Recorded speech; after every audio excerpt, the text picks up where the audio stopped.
उधम सिंह नगर में high alert जारी, भारी संख्या में पुलिस फोर्स तैनात, प्रशासन कर रहा है शांति की अपील।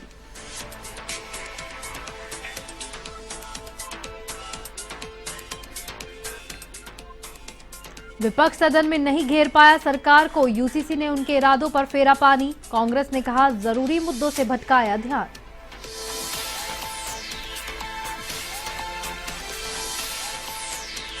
हल्द्वानी की घटना पर नेता प्रतिपक्ष ने जताया अफसोस, यशपाल आर्य ने घटना को बताया दुखद, इंटेलिजेंस वेल फेलियर का लगाया आरोप।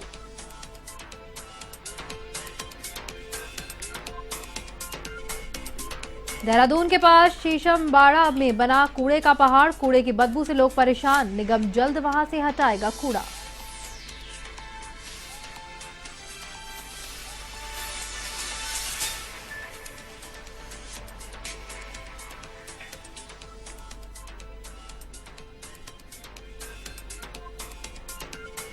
नमस्कार, आप देख रहे हैं A1 उत्तराखंड और मैं हूं आपके साथ स्फूर्ति सिंह। और अब खबरें विस्तार से। अल्मोड़ा पहुंचे मुख्यमंत्री पुष्कर सिंह धामी ने लोकसभा चुनाव में बड़े अंतर से जीत का दावा किया है। सीएम धामी ने मोदी को लोकप्रिय बताया है।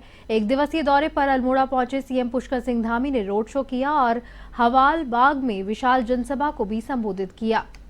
आजीविका महोत्सव में पहुंचे सीएम धामी ने 202 करोड़ की योजनाओं का लोकार्पण और शिलान्यास किया।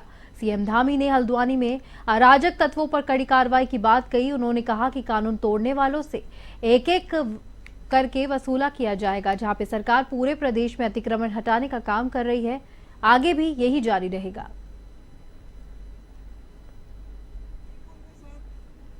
हमने प्रत्येक जिले में इस प्रकार के मातृशक्ति के महोत्सव किए हैं और जिस प्रकार से आज हमारी मातृशक्ति लगातार प्रयास कर रही है, परिश्रम कर रही है और अनेक प्रकार के उत्पादों का निर्माण कर रही है, उनको एक मंच मिले, उनका प्रोत्साहन हो,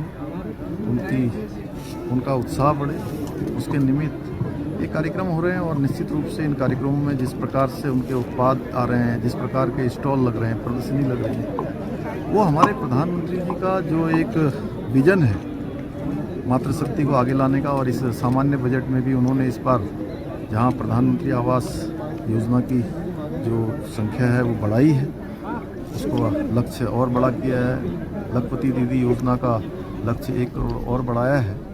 तो उत्तराखंड के अंदर भी हमने विशेष रूप से इसको फोकस। हल्द्वानी की घटना पर नेता प्रतिपक्ष यशपाल आर्य ने कहा है कि ये घटना काफी दुखद है। उन्होंने कहा कि हमने बचपन से हल्द्वानी को देखा है, वहां पर कोई अप्रिय घटना नहीं हुई, वहां शांति, सद्भाव और अमन का वातावरण रहा है। उन्होंने कहा कि न्यायालय के आदेश पर प्रशासन उस मस्जिद और मदरसे को ध्वस्त करने जा रहा था, तब हमने मुख्यमंत्री से अनुरोध किया था। प्रशासनिक अमला पूरी तरीके से तैयारी के साथ नहीं गया और इंटेलिजेंस भी पूरी तरह से फेल साबित हुआ।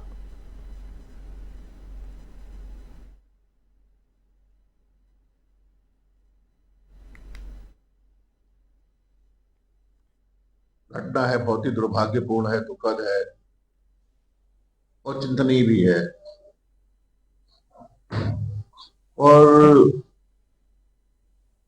कुआओं की तलहटी में बसा शहर, हमने बचपन से हल्द्वानी को देखा है, तभी वहां पर कोई अप्रिय घटना नहीं हुई। शांति, सद्भाव, अमन, सौहार्दपूर्ण वातावरण रहा है। ये पहला वाकया है कि कल की जो दुखद घटना है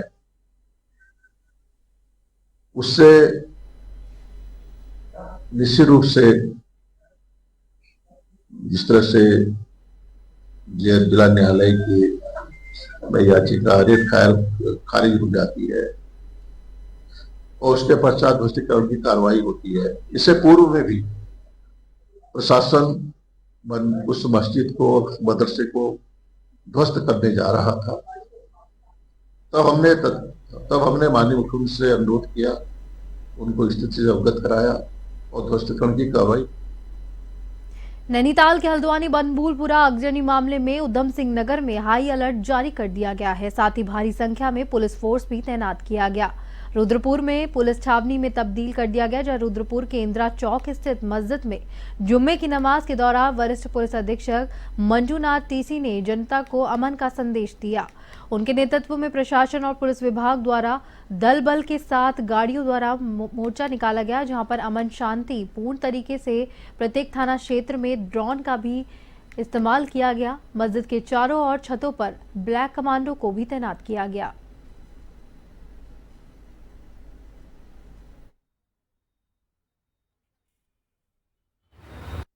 बीते रात बलबुलपुरा में कुछ उपद्रवी तत्वों द्वारा, भारी मात्रा में उपद्रवी तत्वों द्वारा जो पुलिस और प्रशासन की टीम अपना वैध काम जो करने गई थी, एक अवैध स्ट्रक्चर को उसको मतलब हटाने की कार्रवाई चल रही थी कोर्ट के आदेश पर, उस पुलिस और प्रशासन के टीम के ऊपर उग्रवादियों द्वारा उग्रवाद की काम करते हुए बहुत ही उग्र काम किया गया है, जहां पर संगठित होकर हजारों की संख्या में इकट्ठा होकर पथराव किया गया। पथराव के अलावा पेट्रोल बम, डीजल बम और दुनिया भर के अलग अलग हथियारों से, अवैध कट्टों से फायरिंग कर लिया गया है, आगजनी पे उतर गया है। ये उग्रवाद की ये जो एक्टिविटी है ये बहुत मतलब शोभा नहीं देती, निंदनीय है और इसमें काफ़ी भारी मात्रा में हमारा पुलिस और प्रशासन की विभिन्न अधिकारी कर्मचारीगण घायल हुए हैं।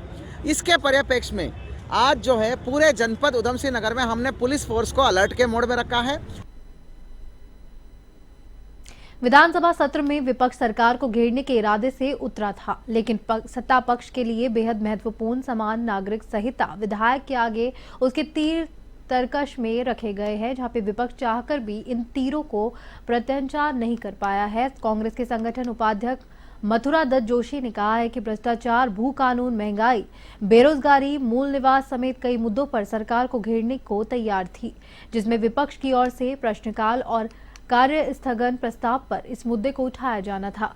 विपक्ष की उम्मीद थी कि सदन में प्रश्नकाल भी होगा और कार्य स्थगन प्रस्ताव पर भी चर्चा की जाएगी, लेकिन सरकार ने सिर्फ सत्र के नाम पर इतिश्री कर समान नागरिक संहिता पर ध्यान केंद्रित कर जनता के जरूरी मुद्दों से ध्यान भटकाने का काम किया।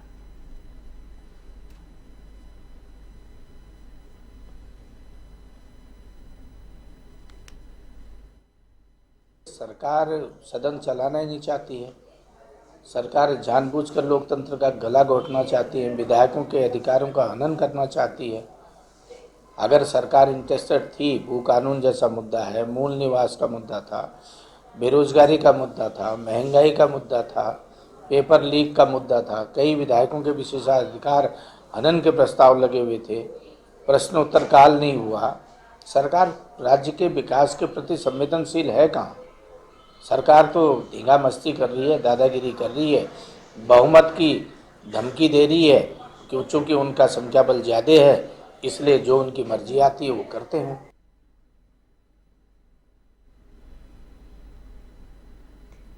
पुलिस ने एसएसओ और एसओ के पद के लिए राजपुर और डोईवाला क्षेत्र के 2 अलग-अलग परीक्षा केंद्रों पर छापा मारा है, जिसमें छात्रों को नकल कराने की बात सामने आई थी। देहरादून के एसएसपी ने बताया कि पुलिस टीम को दोनों परीक्षा केंद्रों में मुख्य लैब के सर्वर रूम में अलग कमरे में चोरी से जोड़ी गई लीज लाइन मिली थी, जिन्हें नकल माफियाओं द्वारा संस्थान के संचालकों से मिलीभगत कर परीक्षा से पहले अभ्यर्थियों को ऑनलाइन नकल कराने के लिए जोड़ा गया था। मामले में 4 आरोपियों को गिरफ्तार किया गया है और आगे की कानूनी कार्रवाई की जा रही है।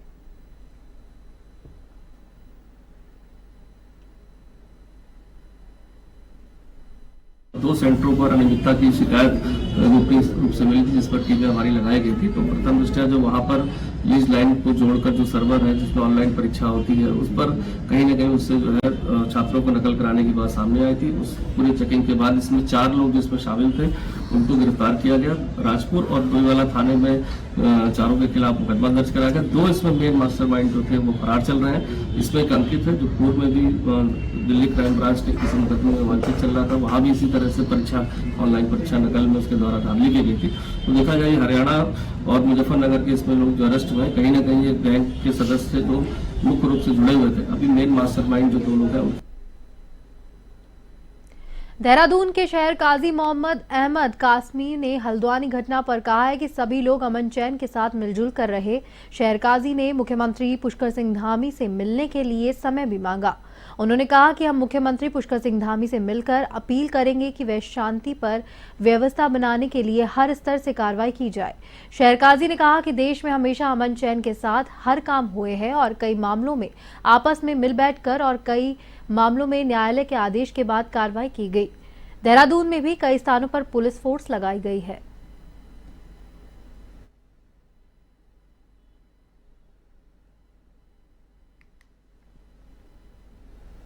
हल्द्वानी में दंगे को लेकर प्रशासन और लोगों के बीच में हुए झगड़े को लेकर कुछ असामाजिक तत्वों के द्वारा माहौल बिगाड़ने की कोशिश की जा रही है। वहीं प्रदेश के मुख्यमंत्री से लेकर प्रशासन द्वारा लोगों से शांति बनाए रखने को कहा गया। इस मामले में काशीपुर पुलिस द्वारा पूरे शहर में भारी पुलिस बल तैनात किया गया है, तो वहीं SP city Abhay Singh, CO और थाना प्रभारी मनोज ऋतुड़ी द्वारा सुरक्षा को लेकर निगरानी की जा रही है। जगह जगह पर पुलिस बल तैनात है। पुलिस प्रशासन और शहरी इमाम मुफ्ती मुनाजिर हुसैन कादरी ने लोगों से शांति बनाए रखने की अपील की।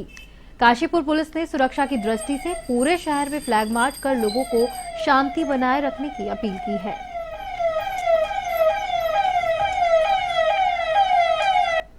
किसी भी प्रकार की अफवाह में ना आए, शांति व्यवस्था बनाए रखें और यदि कहीं पर कोई सूचना किसी को मिलती है तो तुरंत हमारे चौकी प्रभारियों को, निकटस्थ पुलिस स्टेशन को या हमारे सरकारी नंबर पर 112 पे आप कॉल कर सकते हैं, लेकिन स्वयं खुद रिएक्ट न करें। पुलिस अपने काम में मुस्तैद है, प्रशासन मुस्तैद है। हमने पर्याप्त पुलिस बल की व्यवस्था कर रखी है। यदि किसी भी प्रकार की किसी व्यक्ति ने खुराफात की तो बख्शा नहीं जाएगा। हम लोग कड़ा उसके विरुद्ध वैधानिक कार्रवाई करेंगे। आप लोग अपने आम जनजीवन के कार्य करिए, किसी भी प्रकार के अफवाह में मत आइए। जो आपकी दैनिक दिनचर्या है उसी के तहत आप काम करिए और शांति बनाए रखें। उधम सिंह नगर में खटीमा कोतवाली के अंतर्गत थाना झनकैया पुलिस ने 7.87 ग्राम अवैध स्मैक के साथ में एक अभियुक्त को गिरफ्तार किया। एनडीपीएस एक्ट के तहत मुकदमा पंजीकृत कर आवश्यक कार्रवाई करते हुए माननीय न्यायालय में पेश कर जेल भेज दिया गया। एसएसपी के आदेश के बाद जनपद में अवैध मादक पदार्थों के विरुद्ध अभियान चलाया जा रहा है, जहां पे पुलिस अधीक्षक और पुलिस क्षेत्राधिकारियों के निर्देशन में थाना अध्यक्ष रविंद्र सिंह भिष्ट के नेतृत्व में पुलिस की टीम ने यह अभियान चलाया है।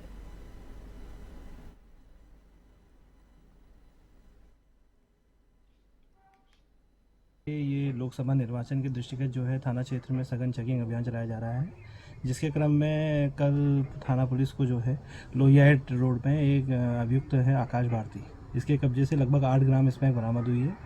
उस बरामदगी के आधार पर अभियुक्त के विरुद्ध अभियोग पंजीकृत कराया गया है और उसे माननीय न्यायालय के सम्मुख पेश कर जेल भेज दिया गया है और ये कार्रवाई लगातार जारी रहेगी। देहरादून से 15 किलोमीटर दूर शीशमबाड़ा में कूड़े का पहाड़ बना हुआ है। ऐसे में आसपास का क्षेत्र भी कूड़े की बदबू से परेशान है। कूड़े का प्लॉट नगर निगम में संचालित करता है, जहां पर हजारों टन कूड़ा एक दिन में जमा होता है। आलम यह है कि पूरे शहर और आसपास के इलाकों का कूड़ा इसी प्लॉट में भेजा जाता है। इससे वहां पर कूड़े का पहाड़ बन गया है। ऐसे में आसपास का क्षेत्र भी कूड़े की बदबू से परेशान हो रहा है।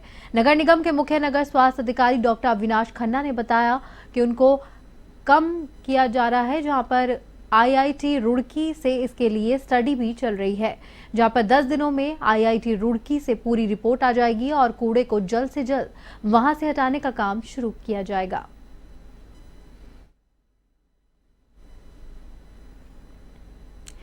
खबर सामने आ रही है, जहां मुख्यमंत्री पुष्कर सिंह धामी के अल्मोड़ा दौरे को लेकर जबरदस्त विरोध प्रदर्शन किया जा रहा है। मुख्यमंत्री धामी के अल्मोड़ा पहुंचने से ठीक पहले ही कांग्रेस कार्यकर्ताओं ने चौहान पाटा में सड़क जाम कर दी और अंकिता भंडारी हत्याकांड, यूके SSSC घोटाला, केदारनाथ सोना चोरी और कई तमाम मुद्दों को लेकर कांग्रेस ने धामी सरकार के खिलाफ नारेबाजी की। कार्यकर्ताओं के उग्र प्रदर्शन को देखते हुए पुलिसकर्मियों ने कांग्रेस कार्यकर्ताओं को मौके पर गिरफ्तार कर लिया।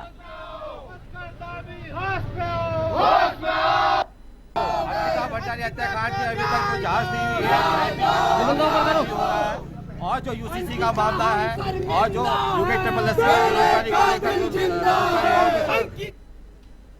कोटद्वार की विभिन्न समस्याओं को लेकर उत्तराखंड क्रांति दल ने धरना दिया और प्रदर्शन किया। प्रदेश सरकार ने उनके निराकरण की मांग की और उत्तराखंड क्रांति दल के वरिष्ठ नेता डॉक्टर शक्ति शैल ने बताया है कि कोटद्वार शहर की अनेक ऐसी समस्याएं हैं जिनका निराकरण करने में सरकार फेल हो रही है, लिहाजा यूकेडी ने इन समस्याओं को ध्यान दिलाने के लिए ध्यान आकर्षित किया। कोटद्वार की चारों दिशाओं में धरना प्रदर्शन किया गया।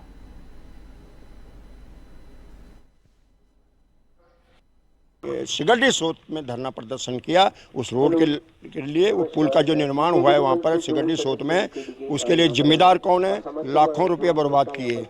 दूसरा जो हमारा धरना लोकसभा चुनाव का बिगुल बजने के बाद से मंगलौर विधानसभा में सीट में होने वाले उपचुनाव की तैयारी भी शुरू हो चुकी है। उपचुनाव में कांग्रेस से काजी निजामुद्दीन और बसपा से हाजी सरवत करीम अंसारी का पुत्र उपचुनाव लड़ने की घोषणा कर चुके हैं, लेकिन भाजपा ने अपना उम्मीदवार अभी तक घोषित नहीं किया है। भाजपा से जिला महामंत्री ओबीसी मोर्चा प्रभात चौधरी ने उपचुनाव में पार्टी से टिकट की मांग की है। उन्होंने कहा है कि कई सालों से पार्टी की सेवा कर रहे हैं, जहां पर मंगलौर विधानसभा सीट पर भाजपा हमेशा तीसरे नंबर पर रही है, लेकिन इस बार पार्टी अगर प्रत्याशी के रूप में घोषित करती है तो निश्चित तौर पर मंगलौर विधानसभा सीट पर जीत दर्ज कर भाजपा की झोली में डालने का काम करेंगे। भारतीय जनता पार्टी के समक्ष अपना मांग पत्र रखा है कि मुझे मंगलौर से भारतीय जनता पार्टी का प्रत्याशी बनाया जाए। और यहाँ देखिए, मंगलौर में 2 ही लोगों की सत्ता रही है और ये हमारा क्षेत्र मंगलौर विकास से कोसों दूर है। एक काम बताइए मुझे, एक कि हाजी काजी जी ने कोई एक उपलब्धि एक कार्य क्षेत्र में किया हो तो आप मुझे बताओ। एक बता दो, दूसरे को तो छोड़ दो, कि एक कार्य विकास का करके दिया हो। आप देखिए, शिक्षा देखिए, चिकित्सा देखिए, और खेल को लेके बच्चे इतने परेशान हैं कि यहाँ एक स्टेडियम तक की सुविधा नहीं हो पाई आज तक। इसका कारण रहा हमारा स्थानीय विधायक नहीं बन पाया। यहाँ भारतीय जनता पार्टी के यदि यहाँ विधायक होता तो आज ये सारी मूलभूत सुविधाएं हमें प्राप्त होती। अखिल भारतीय कांग्रेस कमेटी के महासचिव और उत्तराखंड प्रदेश प्रभारी कुमारी शैलजा के देहरादून आगमन को लेकर कांग्रेस नेताओं और कार्यकर्ताओं ने भव्य स्वागत किया। कुमारी शैलजा ने मीडिया से बात करते हुए कहा कि चुनाव का समय है, इस तरीके का आवागमन चलता रहता है। उन्होंने कहा कि पहली सूची का कोई मतलब नहीं है, हमारी केंद्रीय स्क्रीनिंग कमेटी है, उसके बाद हमारी सेंट्रल इलेक्शन कमेटी भी है। इन सभी के विचार करके और सर्वे करवाकर प्रत्याशियों पर निर्णय किया जाएगा।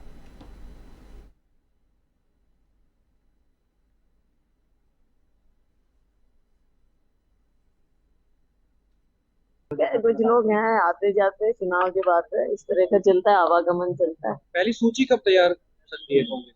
पहली सूची कुछ नहीं है, हमारी सीटें हैं, हमारी केंद्रीय स्क्रीनिंग कमेटी भी है, उसके बाद सेंट्रल इलेक्शन कमेटी है, तो सबके विचार लेकर बाकी सर्वे भी करती है पार्टी। फिर जब सेंट्रल इलेक्शन कमेटी बैठेगी।